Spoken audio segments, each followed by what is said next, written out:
Boys are far more likely to drop out of high school, far less likely to go to college. The school shootings in particular were very likely to be done not only by boys, but boys whose family had been through divorce and who were in very high conflict situations, and often boys that did not have father involvement. It's been 6 years since Warren Farrell published his groundbreaking book, The Boy Crisis: Why Our Boys Are Struggling and What We Can Do About It. I wanted to get an update on where things are now. There's a reason that men are killing themselves much more frequently. We're not asking why. This is American Thought Leaders, and I'm Yanya Kellick.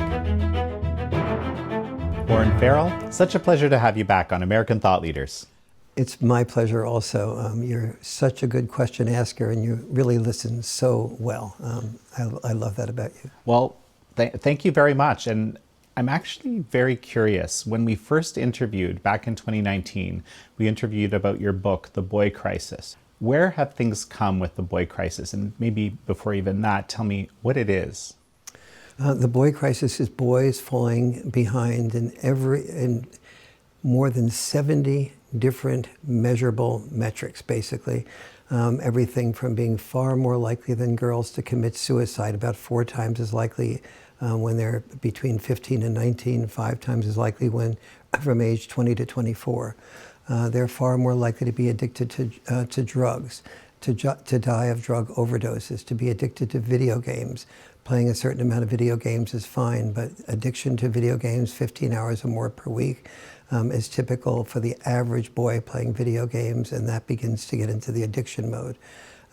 Boys are far more likely to drop out of high school, far less likely to go to college, and when they go to college, they're 10% more likely to drop out of college than girls are.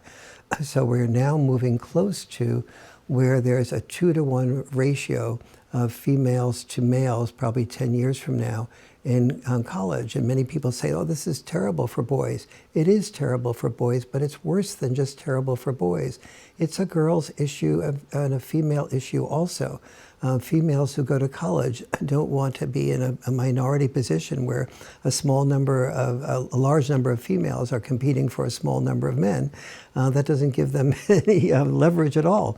Women who are looking for future husbands aren't, going around searching their parents' basements in their homes or unemployment lines for future husbands. They want men who are, achieving and are successful and are productive and are not failures to launch.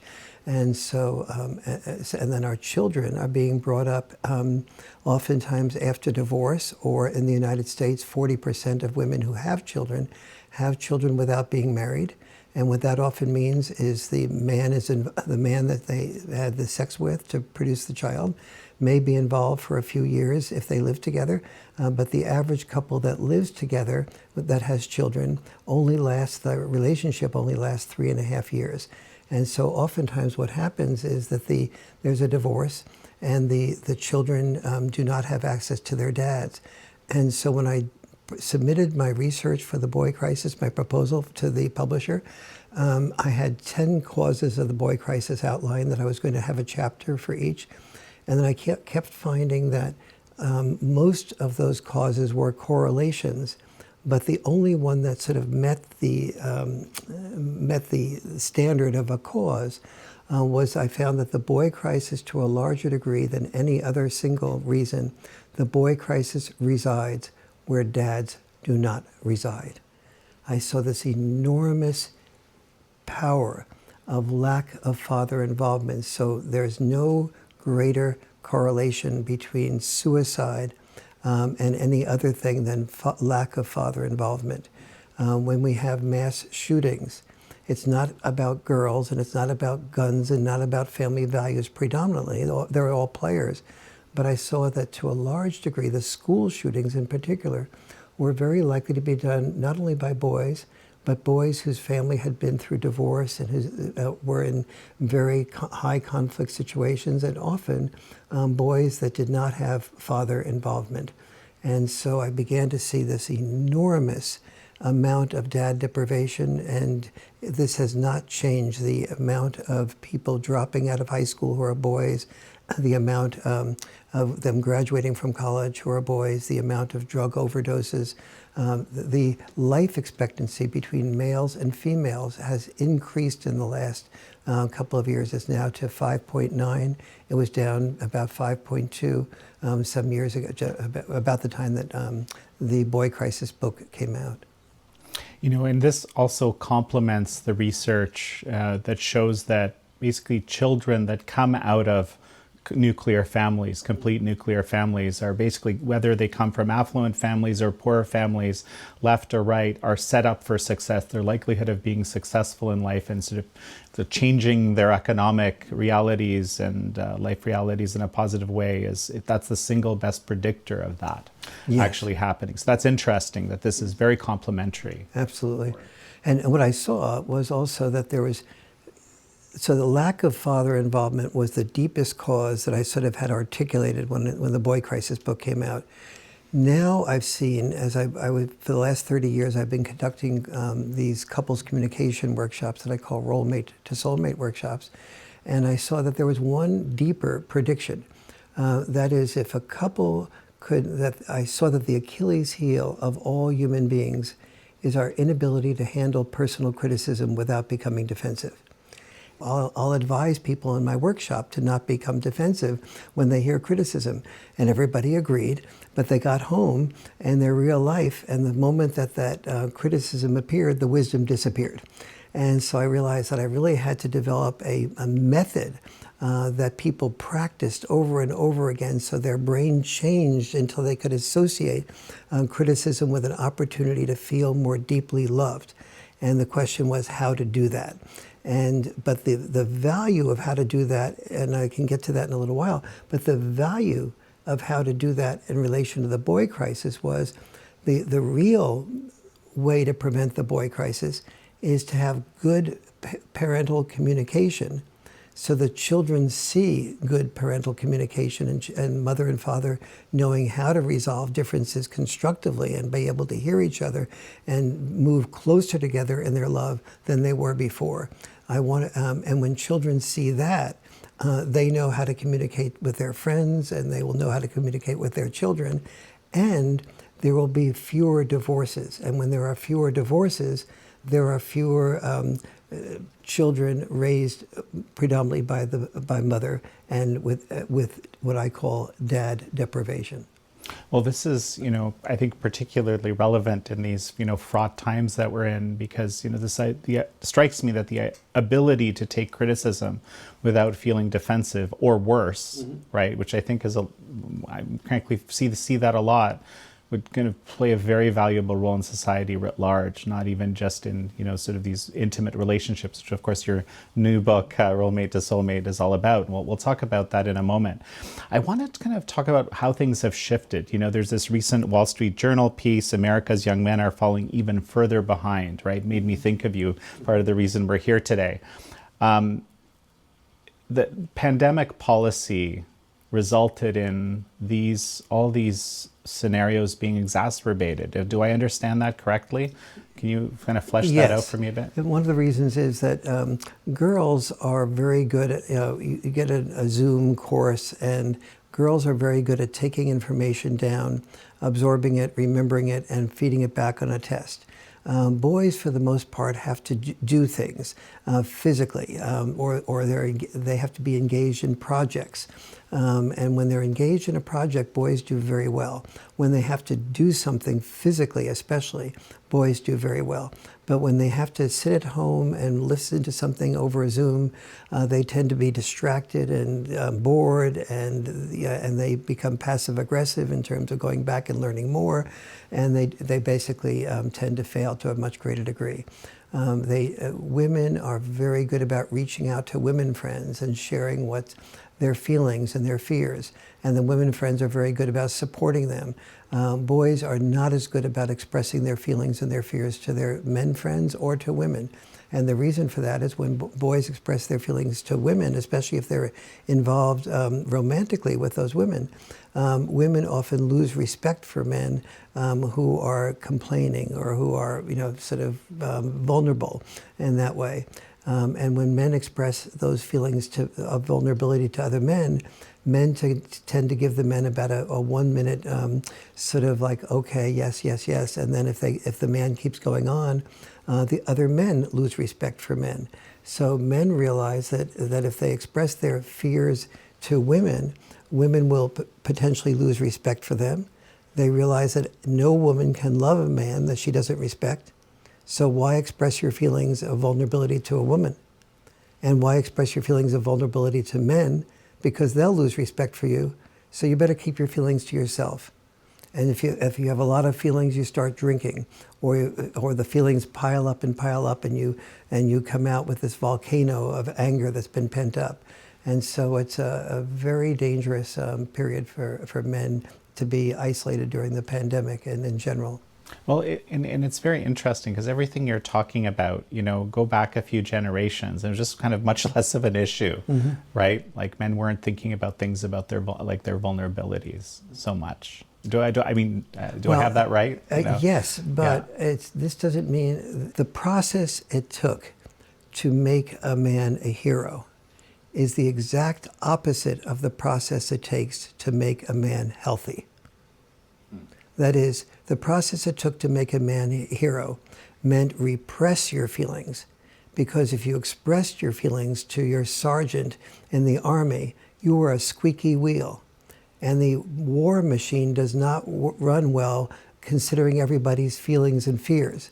It runs well by people going out there and doing what they need to do, repressing their feelings, and being willing to die.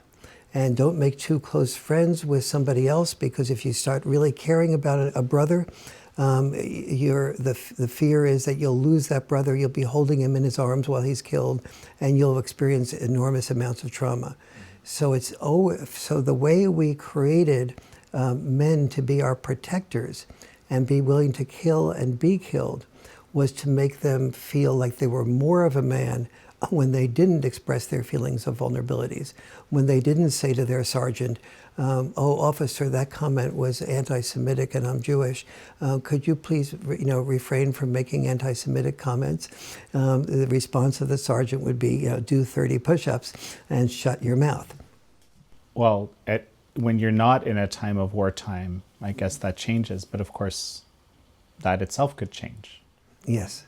And so, when you're not in part of a wartime, oftentimes a higher percentage of boys will be raised without such a strong mandate. Historically speaking, every generation's had its war, and large numbers of men were drawn into that war, and they were considered heroes when they were in that war.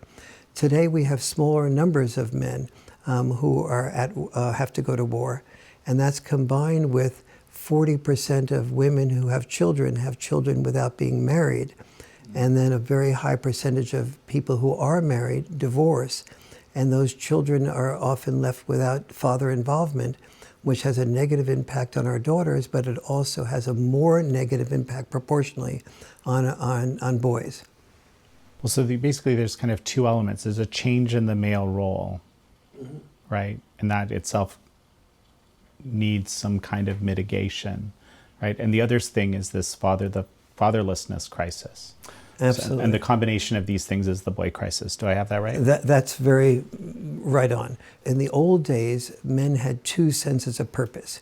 You were willing to be disposable in war, or you were willing to be disposable in the workplace. To this day, 93% of the deaths in the workplace are deaths to men. And so that still is pretty much an important variable. But so to a large degree, men's most traditional sense of purpose has experienced, because of the need for fewer men to fight in war, men have experienced a purpose void. And so that purpose void has left men feeling like, what do I do? What's my role? And that leaves a lot of men not knowing the answer to that. Now, there is potentially good answers to that. So, for example, high schools could have a lot more vocational training so that boys would have an alternative role. But in fact, what schools have done is cut back on vocational training, not increased it. Second, there is a need for more recess. The CDC finds that once you do a certain amount of homework, the amount of time that you're physically active, each minute spent being physically active, once you've done a certain amount of homework, is more productive to doing homework better than time spent focused just on the homework. This is true for girls and boys, but it's especially true for boys. Boys have to have more of their physical outlet taken care of, but in schools, they've often cut back on recess, and then within the framework of recess, they say, oh, no dodgeball like you used to do, no tagging each other too hard, otherwise you're bullying, and so on. And so if you tease too roughly, that's not good either. And so a lot of things that are boy-style playing have also been minimized on the playground. And so no one's understood the value of boy-style playing. There's all these things are not being considered by schools. When it used to be that most school teachers were female, and it wasn't so bad. What I found when I did the research for the boy crisis is that if a boy grows up with an involved father and an involved mother and goes to a school with mostly female teachers, not a big problem. But if a boy grows up without dad involvement, or what I call dad-deprived, and goes from a dad-deprived home environment into a male-deprived school, then he oftentimes feels like there's no real male role model for him. And so the male role models become a gang that invites him to be part of their family. Without the dad involvement, he doesn't have the boundary enforcement. He doesn't have the postponed gratification, the single biggest predictor of success. And so he's oftentimes a failure to launch. Well, he's flipping hamburgers at McDonald's or someplace, not making much money, and some other guy is out there with a brand new car picking up the girls. And so he says, well, if I had more money, I could do that. So he's offered an opportunity to deal drugs. And this becomes extremely tempting because without dealing drugs, he doesn't get the money. Without the money, he doesn't get the car. Without the car, he doesn't get the girl. So he feels.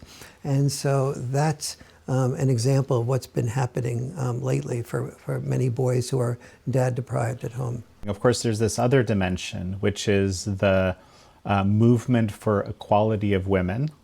Right? You yourself have described yourself as a feminist. And then also that, the movement to equality possibly turning into something else. And how does that fit in? Yes, so at the beginning of my career, I was on the board of directors of the National Organization for Women in New York City.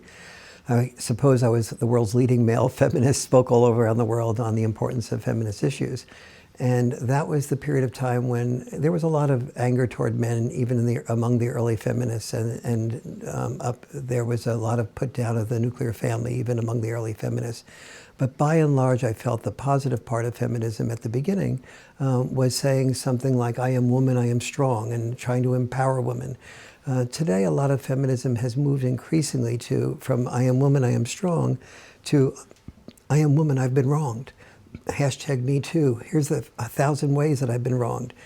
And I'm actually a supporter of #MeToo. But I want #MeToo not to be a monologue. I want it to be a dialogue. Both girls and boys, women and men have had tough experiences.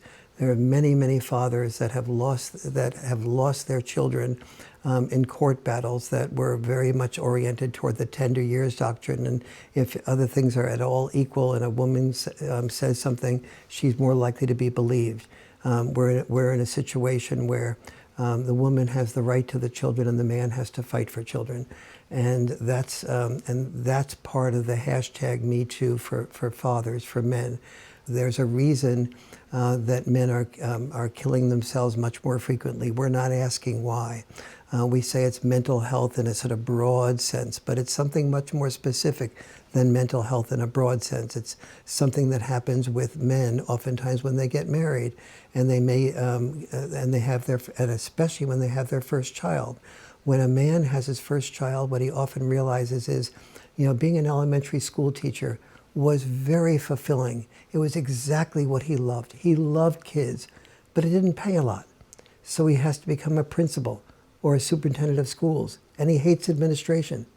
So he gives up love, oftentimes, what he loves to do, for what he feels he needs to do so he can give his children opportunities that he never had.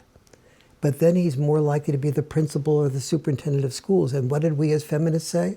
We said that's male privilege.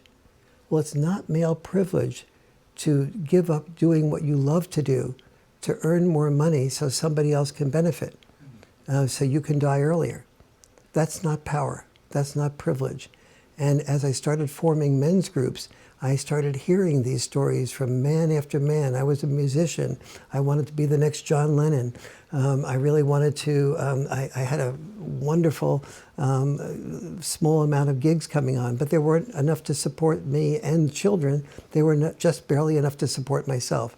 Artist, writer, actor, the same stories. So I started seeing in my men's groups man after man who had this fulfilling job until the first child came. And then he felt he needed to give up the luxury occupation, the high fulfillment occupations, because on a, it's just a pure economics basis, the more fulfilling your occupation is, the more people want to have it. The more people that want to have it, the more the supply, the more the demand is in relation to the supply. It also strikes me that the noble thing, it's a noble thing to do. It's absolutely a noble thing to do. Yeah. And men live off of being thought of being that, oh, this man is an honorable man, he's a noble man. But what we as feminists were doing, I'm afraid, is we were then taking that man's increased status as principal or superintendent of schools and saying, see, even in the school system where there's a majority of women, when it comes to the principals and the superintendents, the men have the control, the men have the power, the men have the privilege.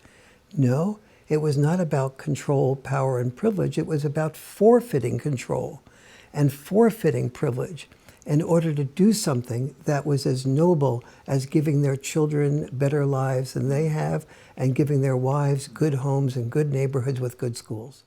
You know, Warren, what strikes me with all of this, ultimately, we're talking about a kind of a shift in the social structure, really, right? That's creating this, I don't know, problem or lack of clarity, lack of sense of purpose, which is exactly what happened during the pandemic. Whatever changes in social structure existed were, kind of put into overdrive in a sense as people, as we had these shelter-in-place policies and, different, all sorts of businesses dying out and everything else. Today, where some significant portion of kids I know in the San Francisco area and in the LA area haven't even come back to school since the school closures. I mean, in LA, it's some astronomical amount, right? I mean, this is a kind of like a dramatic shift. Yes, absolutely. And to a large degree, this is not the only answer, to a large degree, the ones that don't come back are either the ones that are dad-deprived, usually dad-deprived, or dads that start parenting the way moms parent. So normally speaking, when you have both parents involved, on average, and there's some people that are the reverse of this, on average, moms will say, sweetie, get to bed at a certain time. But the studies show us that moms set earlier bedtimes when they're the primary caretaker. Dads set later bedtimes. So that would sound on the surface that dads are more lenient. But when the measurements occur as to when children actually get to bed, they find that children being supervised by dads get to bed sooner than children being supervised by moms. Why? Because moms will tend to set bedtimes a little bit earlier, like 8:30, let's say, and then the child comes at 8:30 and says, oh, Mom, I didn't do my homework. And Mom says, well, you could have done your homework before. You had plenty of time to do it. You were playing that video game instead. But okay, I definitely don't want you to go into school without having done your homework. So you go ahead and do your homework. And when you're finished, let me know. And then half hour later, maybe the kid finishes and says, oh, I finished my homework. Can you read to me? Well, it's already a half hour past your bedtime, but okay, I'll read to you, but since you got your homework done. Second story, third story, and then Mom is very proud of herself. Maybe after the second story, she puts her foot down and says, okay, that's enough, but now it's 9:30. And so, whereas the dad is more likely to say, the first time he'll say a lot of what mom just did. He'll give a warning and say, you need to do your homework during this period of time that you have free, not come to me at the last minute. But if you do that again, you're going to go to school without your homework done. That's your responsibility. Got it? Okay, Dad, I got it. Well, but Dad is likely to enforce that when the child procrastinates, doesn't do the homework, and Dad is much more likely to say, on average, that I gave you the warning before. Now you've done it again, so you're going to have to go into school tomorrow without doing your homework, or get up earlier and do your homework. Mommy doesn't make me do that. Sorry, I'm not mommy. Get to bed. So the end result is the studies show that children being supervised by the dad actually get to bed earlier. Why?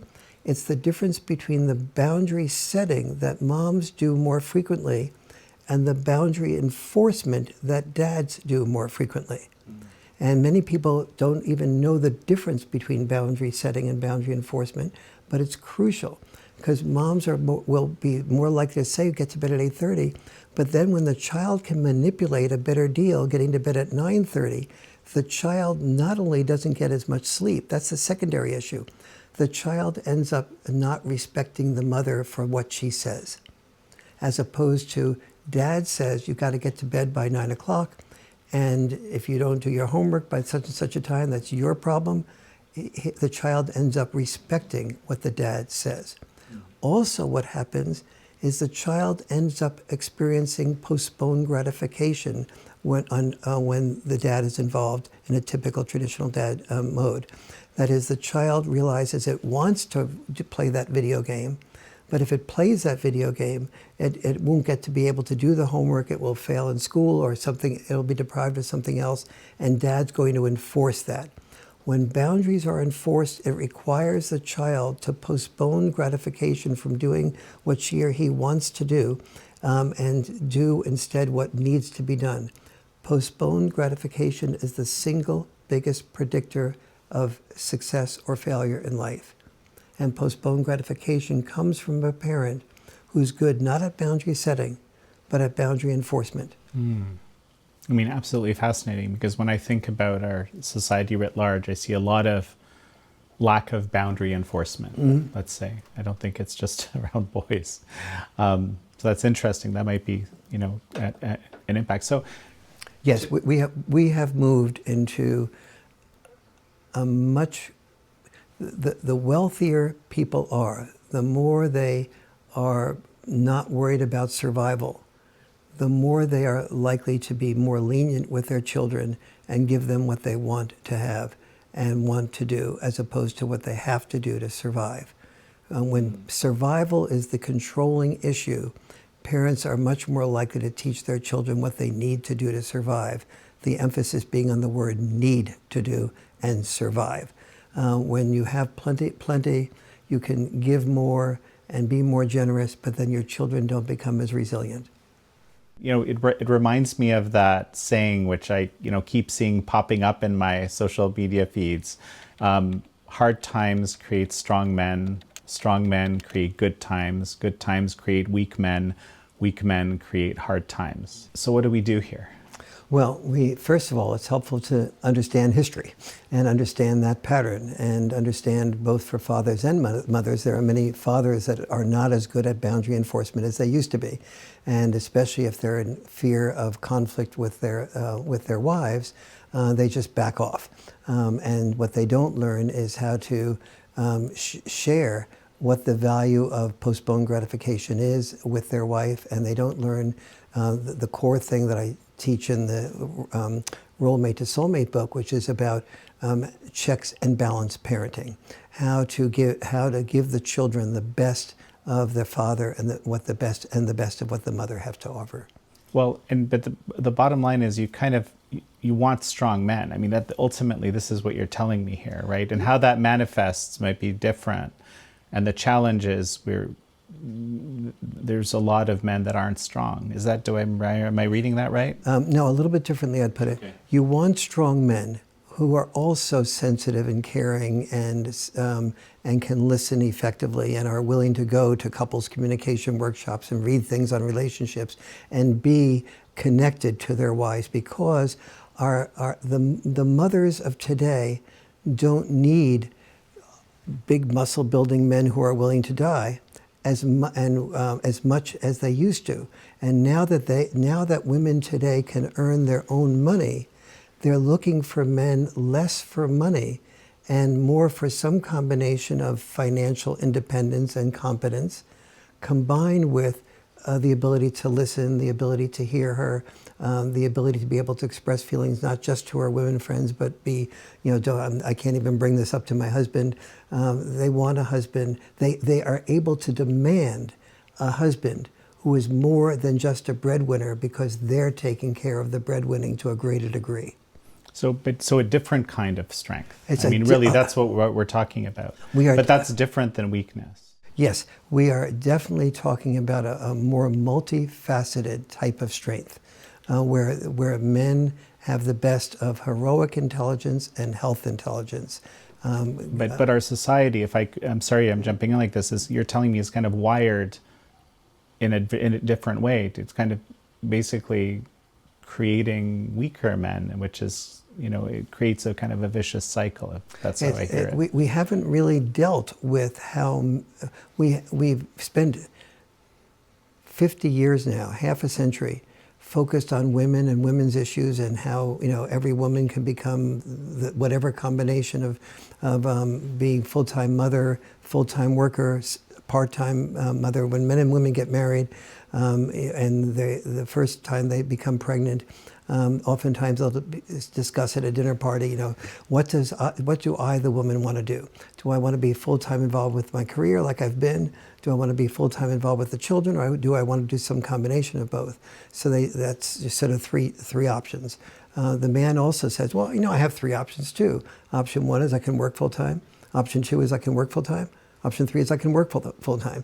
And so women, rather than saying, I am a woman who wants to be a have-it-all woman, so what type of man, which means that I want to have a top-notch career, I want to have children, I want to have a happy marriage, I want to have successfully raised children. So what type of man should I look for? Maybe if I really so focused on my work, I should look for the type of man who is oriented toward being a sort of a nurturer connector rather than just a provider protector. But women very rarely marry that type of man. If they see a man who's really a sweet, caring, loving man who's a kindergarten teacher and could be a great father, her women friends say to him, but how much does he earn? Or you're a top-notch executive, you're marrying a kindergarten teacher, and the woman becomes discouraged from that. And there's a biological component to it. Women have not been biologically programmed to marry men who earn less than they and will continue earning less than they. And women haven't been trained to value that nurturer connector side of men any more than men themselves have been trained to value that.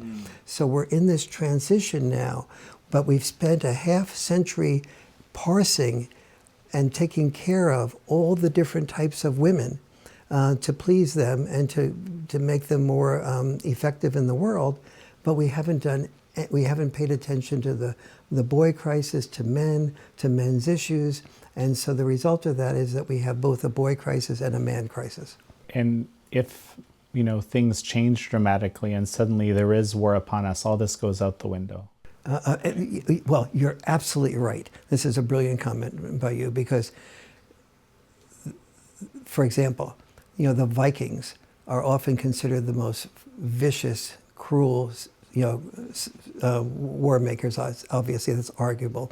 They invaded England and just, messed it up in major ways. But the war is over. The following generation, many of them married some of the women in England that previously they had been killing the families of, and became wonderful nurturer connector type of men. The reports go.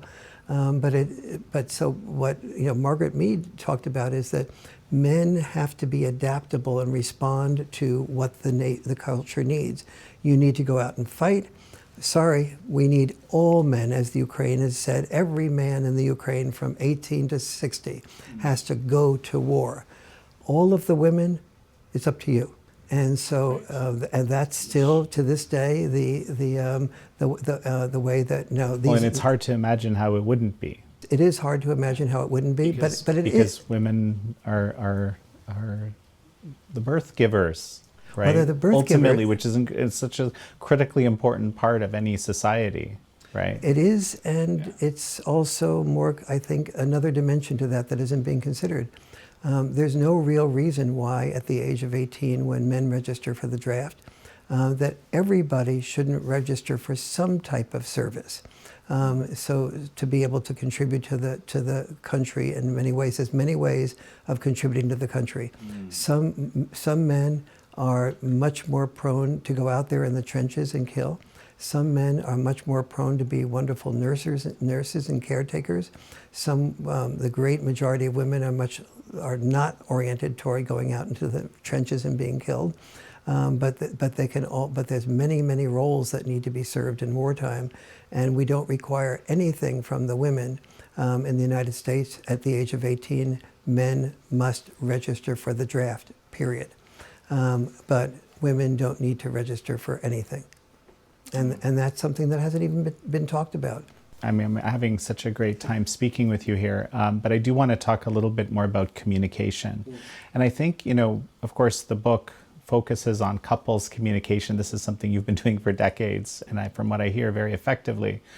But let's talk about communication a bit more. How can some of these principles be applied in a broader sense? Right now, we're living in a society where it's difficult to communicate with people of, for example, a different political orientation.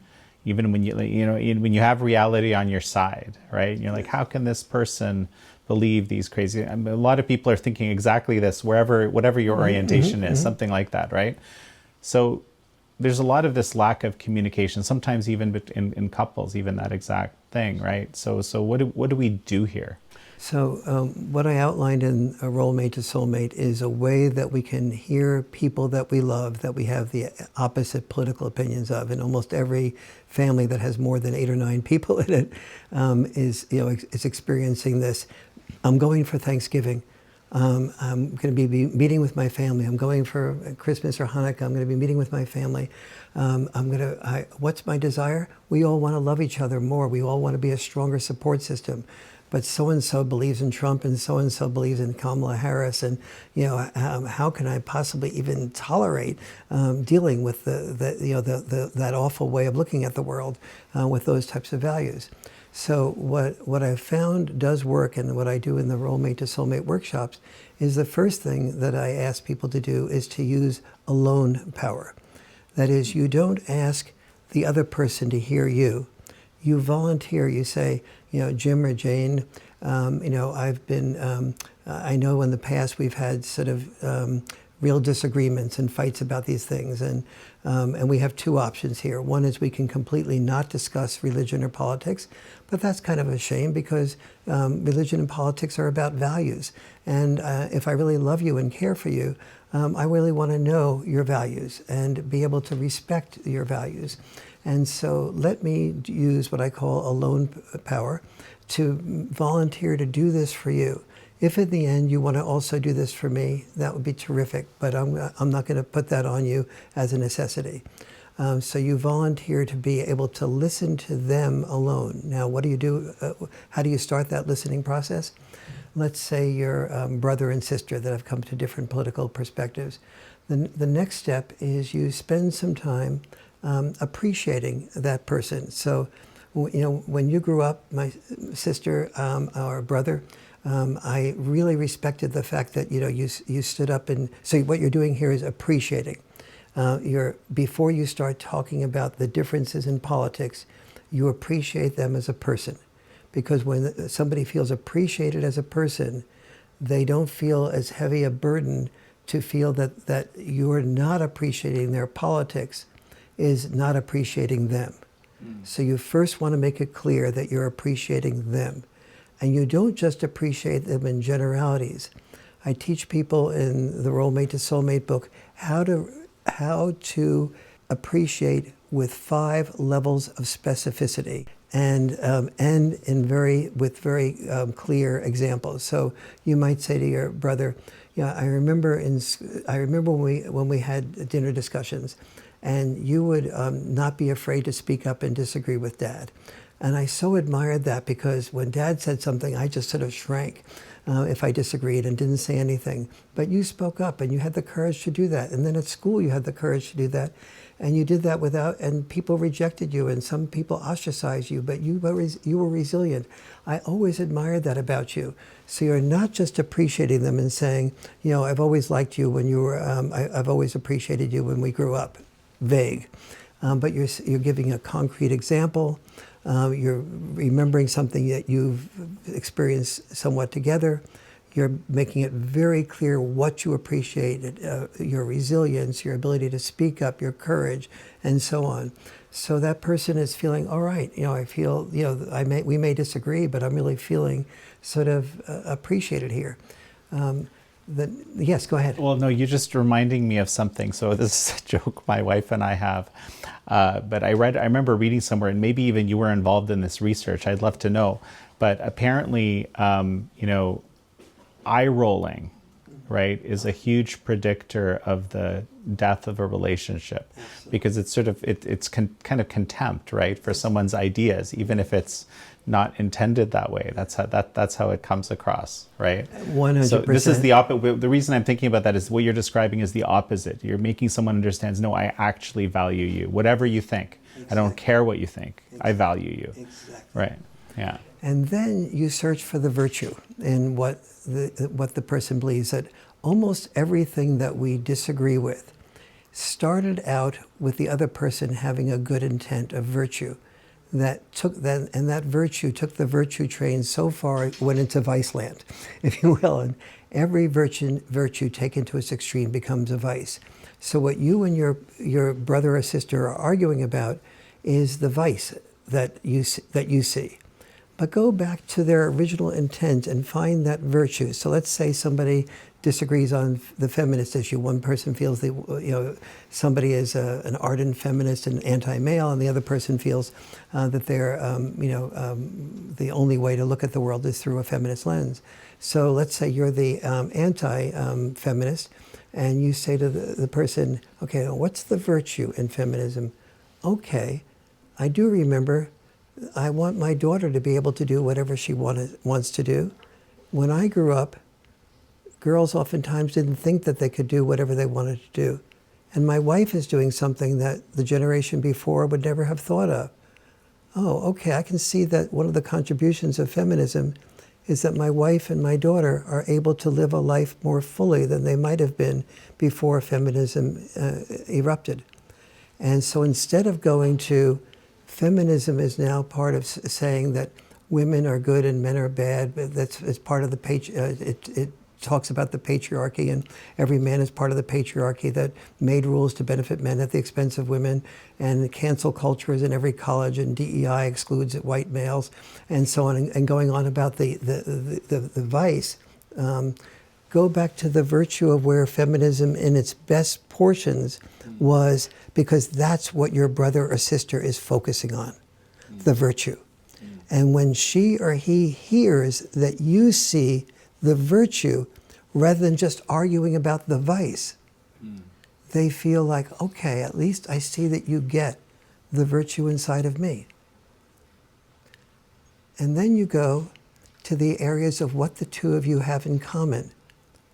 What does the brother and sister at that Thanksgiving dinner have in common? Neither one is apathetic. They both care. What's a democracy made of? It's made of people who are not apathetic, who care. Without people who care and without people who are involved, there is no democracy. So this is what we have in common.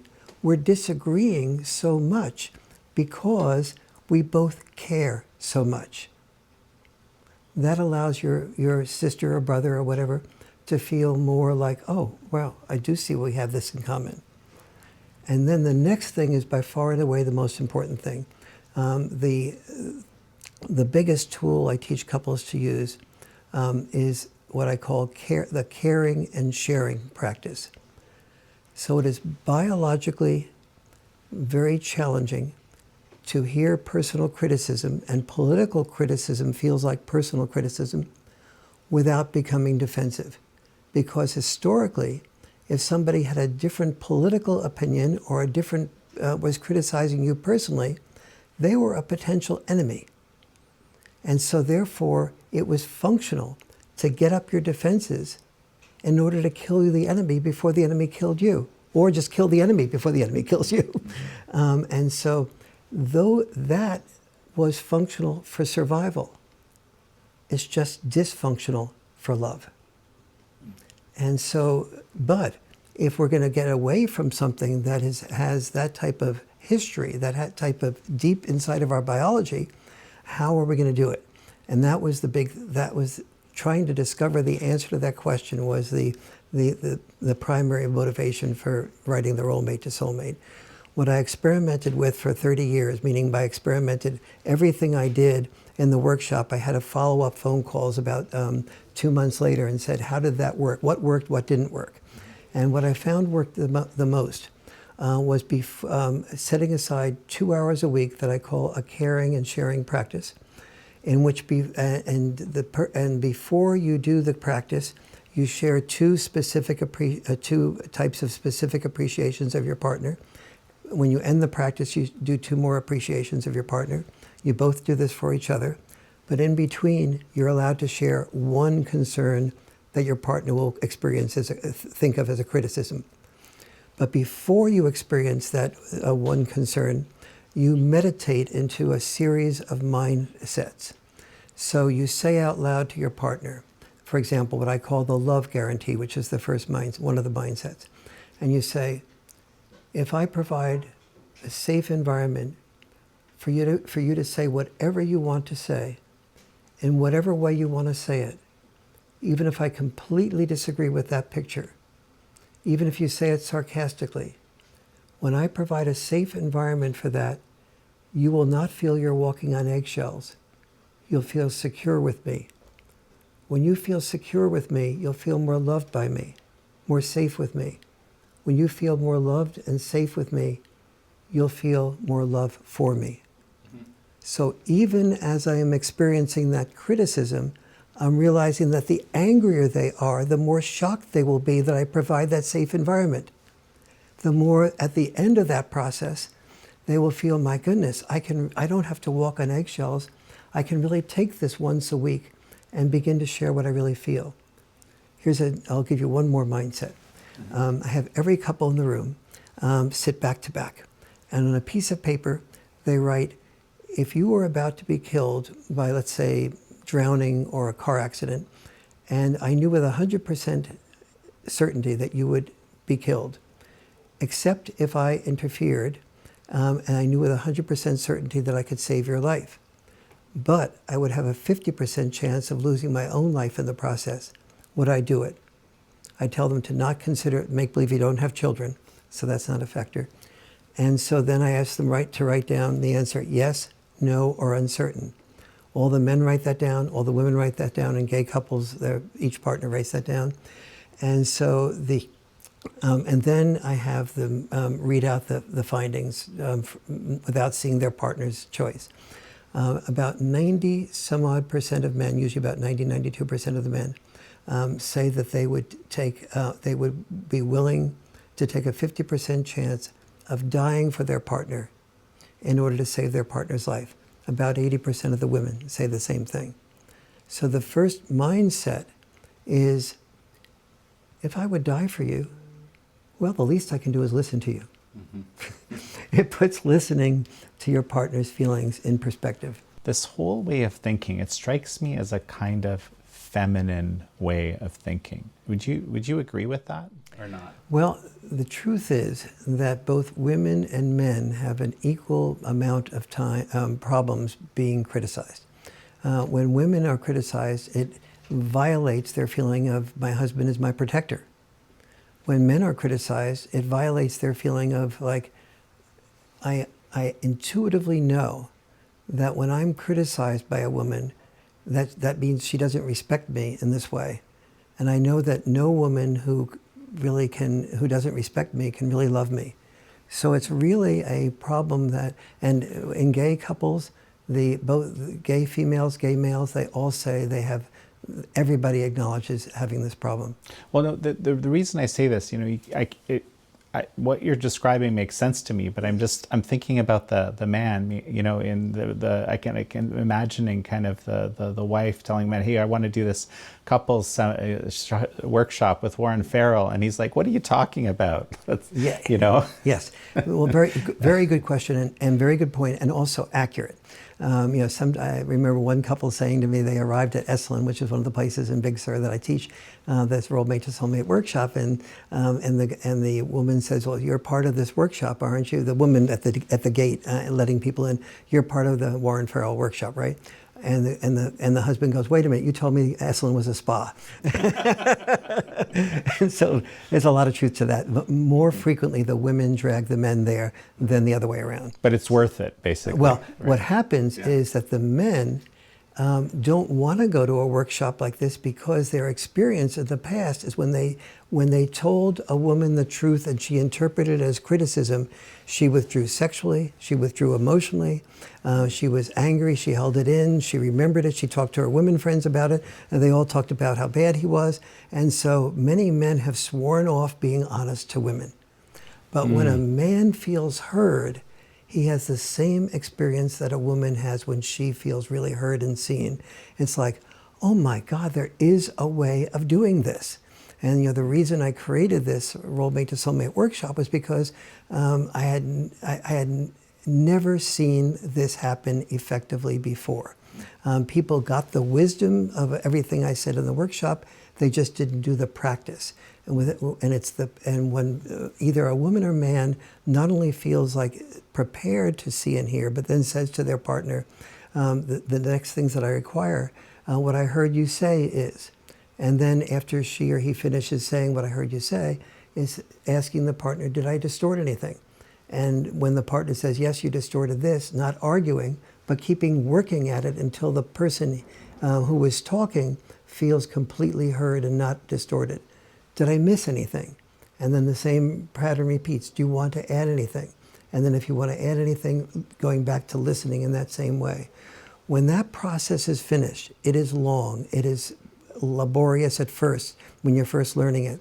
But at the end of the process, so many couples that had already filed for divorce said that they were going to their lawyer on Monday and withdrawing that following.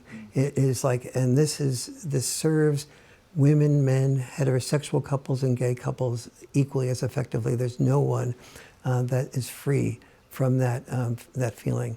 Then after that process finishes, I ask people to do 2 more appreciations, and then I make it clear that everything you've learned in this workshop, everything you learned from reading the book, none of it will be that effective unless you practice it again and again. Because your brain has to change. Well, I'll have to say this absolutely fascinating. A final thought as we finish? Yes, I think the final thought that as we finish is that what intrigued me about Role Mate to Soulmate was that there is even something more at the root of being able to help boys and men than dad involvement, which is having dad and mom being able to communicate in such a way that no matter what their issue is, that they each felt heard and seen by the other one, and that the children could pick up the fact that there was a disagreement, and dad and mom did this for each other, and there was a way of solving the problem, and both hearing and seeing each other, even if they still disagreed on what the outcome is. Yes, dad said it was okay to climb the tree. Mom said it wasn't. But dad heard the reasons mom didn't want me to do it. Mom heard the reasons that dad did, and together they came to a compromise that I could climb the tree to a certain degree. Dad had to be underneath the tree to protect me. But that dad's point that when you climb that tree, your IQ actually increases as you learn how to negotiate the difference between what's safe and what's risk-taking. And so knowing what the value of dad parenting is and the value of mom parenting is, and then being able to negotiate, it's about the best role model you can ever give your children. Well, Warren Farrell, it's such a pleasure to have had you on again. It's a pleasure to be interviewed and talk with you again. As I said before, you just ask wonderful questions and you listen so caringly. Thank you all for joining Warren Farrell and me on this episode of American Thought Leaders. I'm your host, Yanya Kellick.